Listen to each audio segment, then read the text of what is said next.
Eu tinha um colega na universidade, na filosofia, que era aquele tipo eremita. Ele morava numa casa isolada, não tinha internet, não tinha televisão, não tinha nem energia elétrica, se não me engano. E quando ele ia visitar a gente em casa, e eu ligava a televisão, ele ficava assim, como se tivesse saído de uma dimensão paralela para um outro mundo. Ele ficava olhando as notícias, as reportagens e ficava assim, gente, é isso que está acontecendo no mundo? Talvez você conheça alguém assim, desse modo aí, essas pessoas que vão para retiro espiritual e ficam um mês num monastério sem nenhum tipo de contato com o mundo real, fora daquele monastério. Uma dessas pessoas esses dias aqui foi o ator de Hollywood, o Jared Leto, que é um dos muitos atores que interpretou o Coringa. Se não me engano, ele fez no Esquadrão Suicida. E ele publicou o seguinte no Twitter, quero ler para vocês. Isso foi ontem que ele publicou. Uau! 12 dias atrás eu comecei uma meditação silenciosa no deserto. Estávamos totalmente isolados, sem telefone, sem comunicação, etc. Nós não tínhamos ideia do que estava acontecendo fora da instalação. Eu saí desse local ontem para um mundo muito diferente, um que mudou para sempre. Inacreditável para dizer o mínimo. Estou recebendo mensagens de amigos e familiares de todo mundo e tentando me atualizar sobre o que está acontecendo. Eu espero que você e suas pessoas queridas estejam bem, mandando energia positiva para todos. Fiquem dentro de casa, fiquem seguros. Ou seja, o ator de Hollywood, ele saiu para um retiro, para uma meditação, e quando volta, descobre que o mundo está envolto numa pandemia. Estados Unidos, a Europa, a Ásia. E outras pessoas que também estão na mesma circunstância, mesma situação praticamente, bem, de maneira diferente, né? Estão meditando, estão tentando ganhar R$ 1 milhão, é no Big Brother. E essa semana também, Thiago Leifert comunicou aos integrantes do programa o que estava acontecendo, mas, na verdade, foi uma desinformação que ele passou para diante, né? Disse que não era nada sério, que era tipo um resfriado, sendo que, na verdade, o negócio é muito pior do que isso e pode prejudicar muita gente, e muita gente vai morrer. Muita gente vai morrer mesmo, não tenham dúvida disso. Aqui na Itália, por exemplo, a situação está calamitosa já, são milhares de mortos, e no Brasil, tenho muita certeza, dado o tipo de reação do governo, que a coisa será ainda pior. Então, eles passaram uma meia informação para casa, e essas pessoas vão sair de lá e descobrir que o mundo mudou drasticamente, e como diz o Jared Leto aqui, para sempre. As coisas que estão acontecendo agora no mundo vão mudar completamente os rumos da humanidade. E a gente vai analisar um pouquinho mais isso porque tem a ver com o terceiro assunto aqui, que é a atriz Isis Valverde, atriz global, e que ela fez um vídeo falando que está em quarentena, que está em casa com a família, e nesse vídeo aparece uma funcionária dela, uma empregada dela atrás. E ela foi muito criticada por causa disso, porque esse é um tema que foi suscitado nesses últimos dias também, das pessoas mais fragilizadas, que vão mais sofrer com isso, né? Embora o vírus seja democrático, entre aspas, aqui, eu vou citar um artigo da Rosana Pinheiro Machado que fala sobre isso, democrático no sentido de que não tem discriminação étnica nem social, todos nós estamos suscetíveis a esse vírus, mas aqui a Rosana Pinheiro Machado defende nesse texto é que, de fato, a gente sabe disso, os mais fragilizados sempre vão sofrer mais. Os pobres vão sofrer mais. Porque uma coisa é você ter grana para se proteger, para você ter acesso ao melhor hospital, mesmo superlotado, porque isso vai acontecer também, mesmo nos hospitais luxuosos. Mesmo superlotado, você ainda vai ter acesso a um tratamento muito melhor do que quem é pobre. Embora o vírus não escolha quem vai contaminar, o tipo de acesso à saúde que você vai ter depois será impactado, sim, pela sua classe social, sem dúvida nenhuma. Então, quando a Isis Valverde aparece com a empregada em casa, a crítica imediata foi: ela vai passar para a empregada, se tiver com corona, ou vice-versa, e essa empregada vai passar para outras pessoas. Só que depois ela fez um vídeo explicando, dizendo que não era bem isso. Ela disse que, na verdade, a Cláudia, que é a empregada dela, não tem parentes no Rio de Janeiro, e pediu para ficar com elas na casa da Isis Valverde. Bem, totalmente legítimo, é um momento no qual você pode se unir com as pessoas, tentar se ajudar mutuamente, desde que mantenha esse isolamento. Bem, tendo isso em vista, e partindo para o artigo da Rosana Pinheiro Machado, porque ali tem pontos interessantes, eu quero ler um trechinho dele. O artigo se chama Coronavírus não é democrático. Pobres, precarizados e mulheres vão sofrer mais. Quero ler 2 parágrafos para vocês. Diz o seguinte: olhando para a história das mortes das grandes epidemias do mundo, como destacou o escritor e ativista Mike Davis, é possível prever como alguns farão de tudo para se salvar, enquanto milhares morrerão em massa nas favelas da África do Sul. Por exemplo, epidemias são casos bem acabados daquilo que o médico e antropólogo Paul Farmer chamou de violência estrutural. A forma como estruturas políticas e econômicas afetam, infectam e matam populações que vivem em condições precárias. Daí prossegue aqui. HIV, tuberculose, ebola, dengue, zika e agora possivelmente o coronavírus são exemplos disso. A literatura é extensa sobre o tema e o chama de biopolítica, patologias do poder, sofrimento social ou, como recentemente escreveu Débora Diniz, a necropolítica das epidemias. Em todas as perspectivas, chama-se atenção para como alguns corpos são escolhidos para vencer a batalha de sobrevivência, enquanto outros são jogados à própria sorte. Como para algumas pessoas a vida é permitida e para outras não. Essas são questões tanto de saúde pública quanto de política econômica, e só podem ser pensadas juntas. Vale ler o artigo da Rosana, porque nos ilumina também esse aspecto social da pandemia. Como nós dissemos aqui, vai afetar todo mundo, de um modo ou de outro. Todo mundo vai sofrer com isso. Os ricos também têm parentes idosos. Porém, o modo como isso vai impactar na vida dos precarizados será ainda mais drástica. E agora talvez seja o momento de pensarmos, não apenas no aspecto saúde, que é o principal nesse momento, na verdade, é aquilo que vai realmente determinar os rumos da humanidade e o modo como os governos vão reagir a isso, mas também o futuro do trabalho para as pessoas.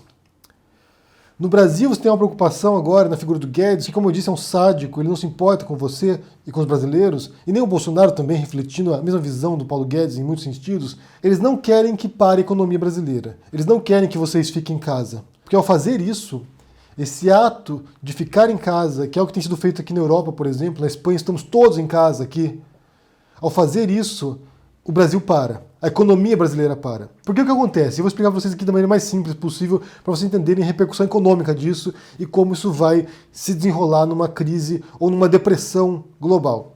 O que acontece? Temos o Joãozinho aqui. O Joãozinho, ele quer sapato, ele precisa de um sapato novo, ele vai numa sapataria comprar um sapato.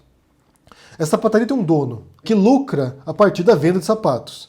E esse dono da sapataria tem funcionários que recebem um salário para trabalhar na loja dele e vender sapatos para o Joãozinho e para outras pessoas. Se o Joãozinho aqui fica em casa, a sapataria não vai vender sapatos. Então esse dinheiro que entraria na loja e que serviria para lucro do dono da loja, e que serviria de salário para o vendedor de sapatos, esse dinheiro vai desaparecer. Só que esse é o começo da cadeia, na verdade, isso é uma parte da cadeia. Porque a gente tem uma rede interminável de relações econômicas. O dono da sapataria, ele compra os sapatos de quem fabrica o sapato, da fábrica de sapato. E a fábrica de sapato compra matéria-prima de outros fornecedores. Então, quando o dono da sapataria não vende sapato, ele também não tem como pagar compra de produtos futuros dos seus fornecedores, ou pagar os seus fornecedores, e assim por diante. E esse dono de sapataria e esse vendedor de sapatos também são consumidores, também vão ao mercado, também compram outros produtos, também compram celulares, também compram roupa, compram outras coisas. Então, quando essas pessoas ficam em casa, você tira da economia o dinheiro desses consumidores que geram, que movimentam não apenas o setor de serviços, e não apenas o setor varejista, mas também o setor industrial. As pessoas não vão construir casas, as pessoas não vão comprar casas, as pessoas não vão injetar dinheiro na economia, tirando em alguns casos específicos porque a gente precisa comer. Pelo menos no mercado a gente precisa ir, e na farmácia também, porque a gente precisa comprar remédios. Qual é a primeira atitude dos empregadores nesse caso? Como a gente tem visto aqui na Espanha, em grande medida. Por exemplo, aqui na Espanha a gente tem visto redes de hotéis que demitiram dezenas de milhares de funcionários.